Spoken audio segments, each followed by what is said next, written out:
Ayun guys, so dito tayo sa may tapat ng simbahan ng bayan na Balitsis. So madaming mga bulaklak dito ngayon dahil Valentine's Day, no? So yun, nakabili na tayo ng pangregalo kay Mrs. Sana all. Kailangan nating regaluhan si Mrs. Thank you po, madam. Ayan, maraming bumibili ngayon dahil ayun nga, pangregalo sa Mrs. at sa mga syuta. So yun, as Wednesday pa lang ngayon, ano, na taon pa sa Valentine's Day, yung as Wednesday.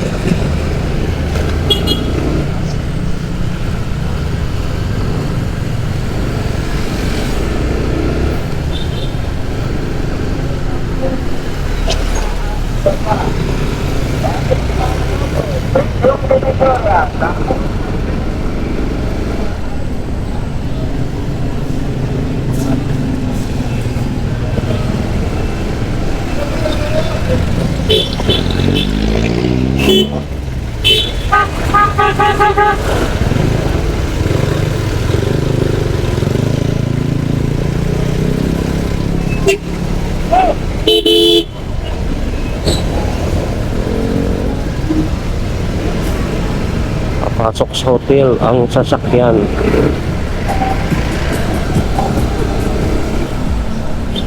Marami rin pala mga bulaklak dito eh.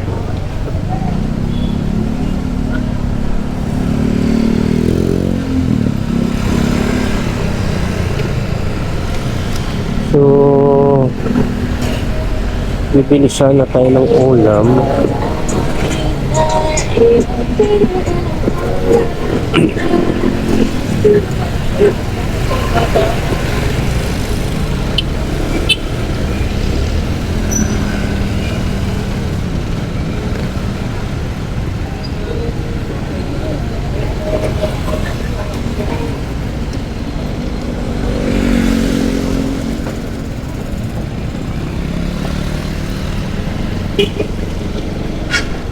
Titingin tayo dito ng baboy.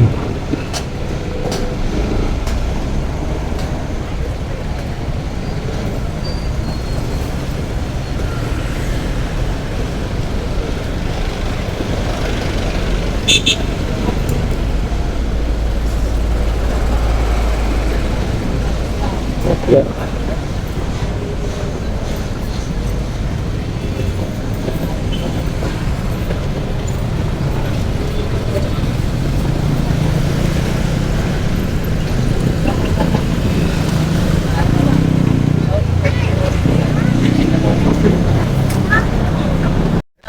B-Vloggers. Thank you. Oh, shout out ka sa mga kaibigan mo. Happy Valentine's. Hello po, good morning.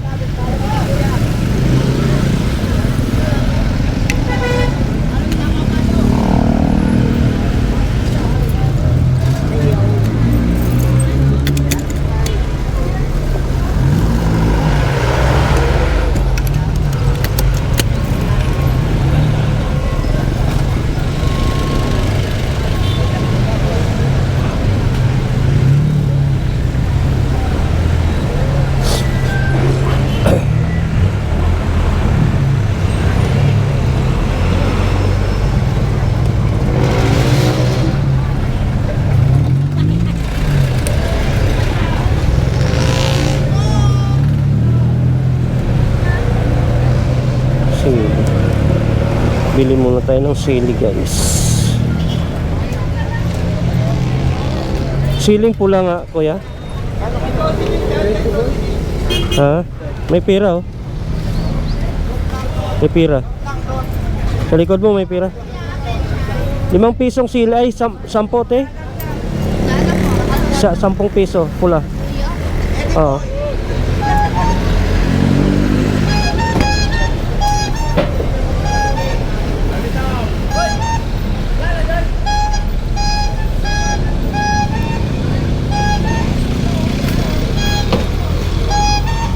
Thank you.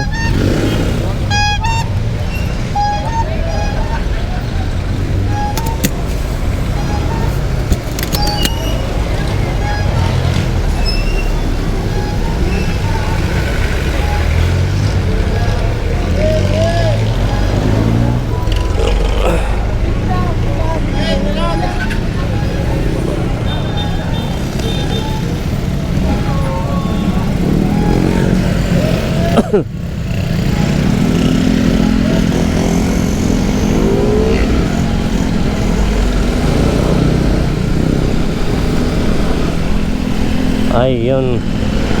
nakabili na tayo ng ulam natin.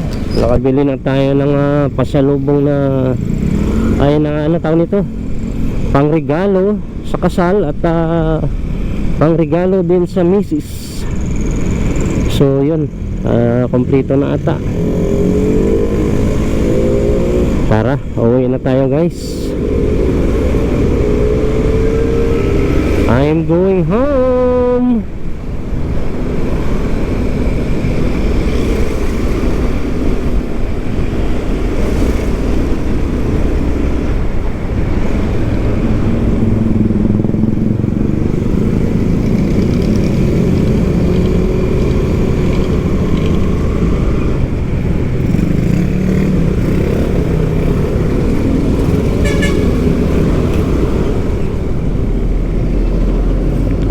Mausok na yung motor ni kuya, oh.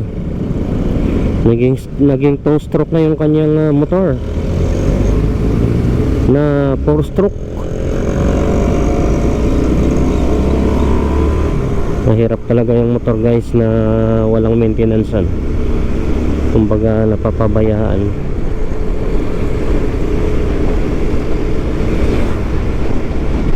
At siyempre ganun talaga dahil minsan mayroong mga kakulangan ng pera, dahil nangyayari din sa atin yan na may problema na yung ating motor ngunit di natin mapagawa-gawa kasi nga wala tayong pera, financial problem, no? Kaya walang magawa kundi magtiis na magtiis.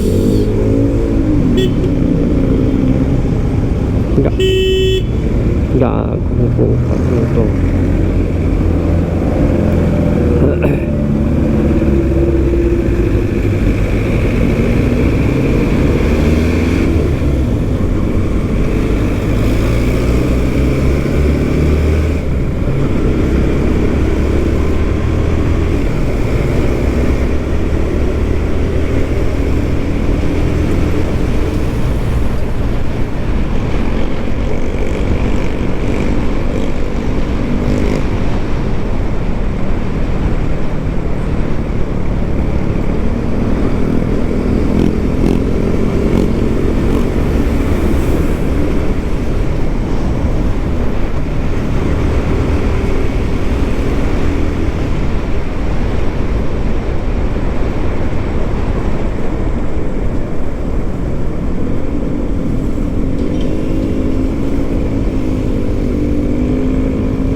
Grabe naman ang sitwasyon ng batang to. Mainit na. Hindi natutulog sa bakal. Kapansin-pansin itong bakal na to, no? Nakakatakot ito sa gabi. Hindi man lang nabigyan ng pansin ito ng pamahalaan, no? Barangay, hindi man lang napapansin ito ng barangay. Nakakatakot ito guys, kasi una mayroon siyang bakal. Ayan, tingnan mo yan, oh. Pag ikaw bumangga dito, talagang tusok ka sa bakal na yan, ang gilbar, oh. Nakakatakot. Hindi man lang binigyan ng pansin ito. Tingnan mo, ginawang tulugan ng badyaw, oh. Badyaw ata yan, kasi yan sila yung mga mahilig matulog sa mga lansangan, ano. Kawawa din yung mga tao na to. Kaya lang din natin minsan makuhan dahil parang naging kaugalian nila yung pagiging pamalimos sa kalsada. Parang yung mga parents na mga to hindi na nagsusumikap talaga na makapagtrabaho ng maayos, ano. Ginawa na nilang hanap buhay yung pamamalimos sa kalsada. So yun nga, sabi nga ng gobyerno natin, bawal bigyan yung mga ganyan kasi nga namimihasa. Tama nga naman, kaya lang minsan tayong Pinoy may pusong mamon na di natin kayang tiisin yung kapwa natin na tingin natin ay nagugutom, di ba? Dati talagang hilig-hilig ko mamigay sa mga ganyan, barya. Kaya lang nung ninakawan kami, doon ako nawalan ng gana kasi ang modus pala ng mga yan hindi lang pamamalimos kundi pagnanakaw din. So dyan ako nadala guys kung bakit magmula noon hindi na ako nagbibigay ng mga barya-barya ko sa mga badyaw. Kasi meron silang mga kakaibang ugali. Biruin mo, nilooban niya kami. Ang sapatos na kinuha siguro mga nasa 5 parisan. Tapos yung alkansya nasa 8,000 tinangay, pati mga damit na bago. Malupit. Ayan tingnan nyo yan guys. Ayan diba? Pero di bale, babawi tayo sa mga yan pag tayo sumahod na sa YouTube. Pag tuloy-tuloy ng kinikita natin, kahit pa sabihin natin mga ganyan yan, bibigay din tayo para makatulong din tayo sa kapwa dahil Pilipino pa rin yan, kapwa Pilipino. Sino ba ang magtutulungan kundi tayong mga kapwa Pilipino? Kaya nga kung ako ang nasa gobyerno, siguro bibigyan ko ng pansin yung mga ganyang klaseng tao. Bibigyan sila ng mga hanap buhay, kumbaga i-train sila, seminar sila kung paano sila mabuhay ng marangal.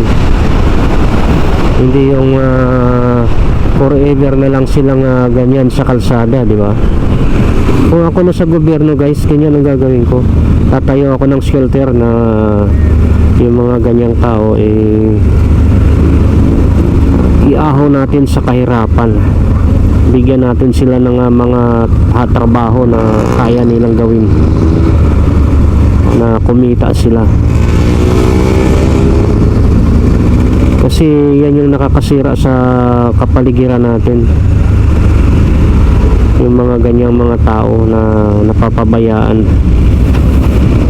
Sila nakalakihan na nila yung manghingi-hingi, kaya forever na lang hanggang tumanda ganyan na lang talaga ang kanilang gawain. Kasi hindi naman sila nakapag-aral ng maayos. Meron naman mga badyaw na nakapag-aral, no?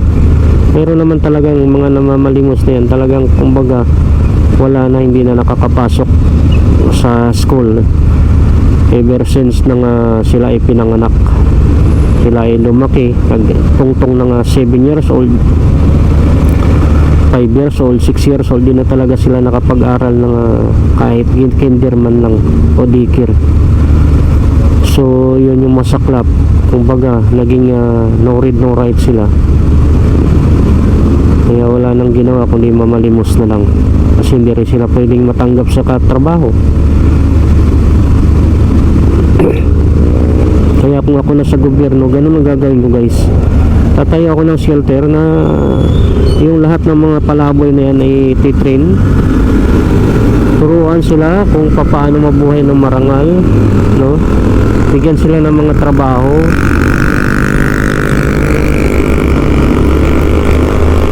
Bigyan sila ng maayos na tirahan para nang sa ganun hindi na sila babalik sa pamamalimos.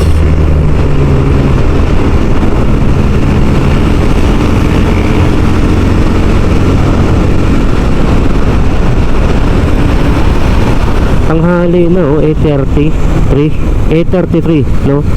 pero malamig pa rin ang simoy ng hangin.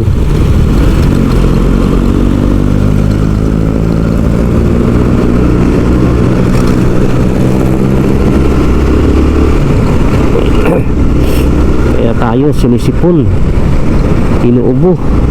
Ay nako po,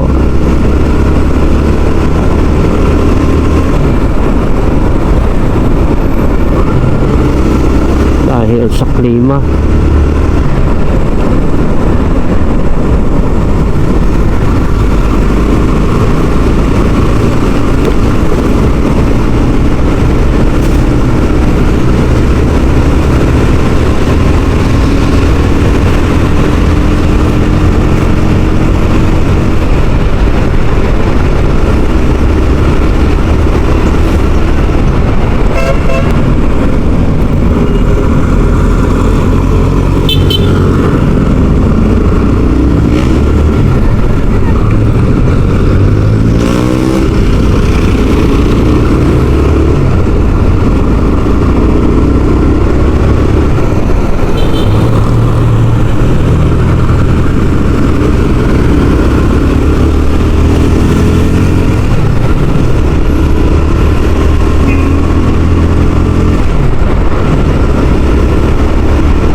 Ayan, dito lang tayo sa Lagro.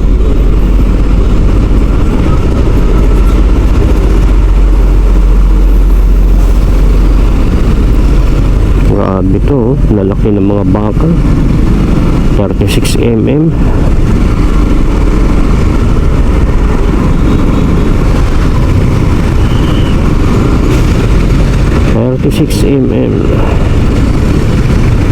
Posti ng Meralco ay ng MRT 7.